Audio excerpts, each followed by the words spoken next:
இந்த love and ரிலேஷன்ஷிப்பில் ஒரு சிச்சுவேஷனல்ஷிப் அப்படின்ற ஒரு டேர்ம் இருக்குது. நிறைய பேருக்கு தெரியும். ஆனாலும் அந்த டேர்ம்குள்ளே தான் அவங்க இருக்காங்களா, அவங்க லவ் அண்ட் ரிலேஷன்ஷிப் சிச்சுவேஷனல்ஷிப்பில் தான் இருக்கான்னு தெரியாமே நிறைய பேர் அதில் வாழ்ந்துட்டு இருப்பாங்க. ஸோ இப்போ ஒரு எக்ஸாம்பிளோட அதுக்கு பார்க்கலாம். சிச்சுவேஷனல்ஷிப்னா என்ன அப்படின்ட்டு. உங்கள் லைஃப்பில் இப்போ தான் ஏதோ ஒரு பெரிய ட்ராஜடி நடந்திருக்கும். நிறைய பிரச்சனைகளை சந்திச்சிருப்பீங்க. பார்ட்னர்ஷிப்பில் நிறைய பிரச்சனைகள் பார்த்துருப்பீங்க. ஆர் இப்போ தான் கரண்ட்டாக உங்களுக்கு ஒரு செப்பரேஷன் நடந்திருக்கும்.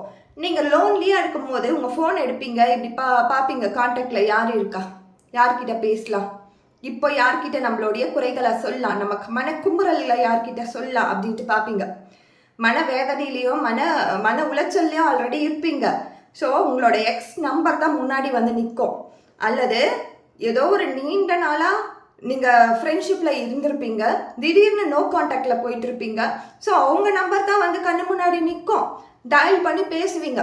நீ எப்படி இருக்க, உன் வாழ்க்கையில் எல்லாமே நல்லபடியாக போயிட்டுருக்கா, இப்போ உன்னுடைய லைஃப் எப்படி போயிட்டுருக்கு, நல்லா இருக்கா அப்படின்னு சொல்லி பேச ஆரம்பிச்சு, நம்ம எங்கன்னா மீட் பண்ணலாமா அப்படின்னு கேட்பீங்க. தென் நீங்கள் 2 பேரும் மீட் பண்ணுவீங்க. ஃபஸ்ட்டு ஒரு 3 மந்த் வரைக்கும் ரொம்ப ஹாப்பியான ஒரு ரிலேஷன்ஷிப்பாக போகும். ஒரு ஃப்ரெண்ட்ஷிப்பையும் தாண்டி ஒரு நெக்ஸ்ட் லெவல் ஆஃப் ரிலேஷன்ஷிப்க்கு போயிடுவீங்க. ரொம்ப ஹாப்பியாக இருப்பீங்க. உங்கள் மனசில் வந்து இந்த பர்சன் தான் உலகத்திலேயே வந்து என்னை காப்பாற்ற வந்த ஒரு ஏஞ்சல் அப்படின்னு நினச்சிட்டு இருப்பீங்க. நெக்ஸ்ட்டு 4th மந்த்து நீங்கள் ஃபோன் பண்ணுறீங்க. இந்த ஃபோன் எடுத்து ஹலோ அப்படி சொல்கிறீங்க.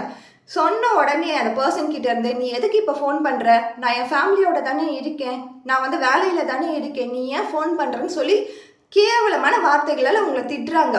திட்டிட்டு மறுபடியும் ஒரு 2 hours கழித்து ஃபோன் பண்ணி, இந்த மாதிரி நான் வந்து ஒரு சிச்சுவேஷனில் இருந்தேன், ஒரு பிரச்சனையில் இருந்தேன், எனக்கு கோவத்தை யார்கிட்ட காட்டுறதுனே தெரியல, நீ கரெக்டாக அப்போ ஃபோன் பண்ண, உன்கிட்ட சொல்லிட்டேன், உன்னை விட்டால் எனக்கு வேறு யாருமே கிடையாது, என் கோவத்தெல்லாம் நான் யார்கிட்ட காட்ட முடியும், உன்கிட்ட தானே காட்ட முடியும் அப்படின்னு சொல்லி ஆரம்பிப்பாங்க.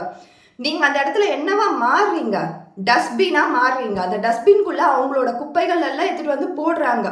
ஸோ அதெல்லாமே நீங்கள் வாங்கிக்கிட்டே இருக்கீங்க.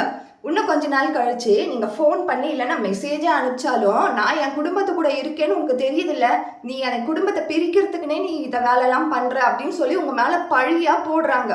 ஆனாலும் உங்ககிட்ட வந்து ஒரு 10 நிமிஷம் கழித்து கன்சோல் பண்ணுறாங்க, நீ தான் என்னோட ஏஞ்சல், உங்ககிட்ட தான் எல்லா இமோஷன்ஸையும் என்னால் காட்ட முடியும் அப்படின்ட்டு.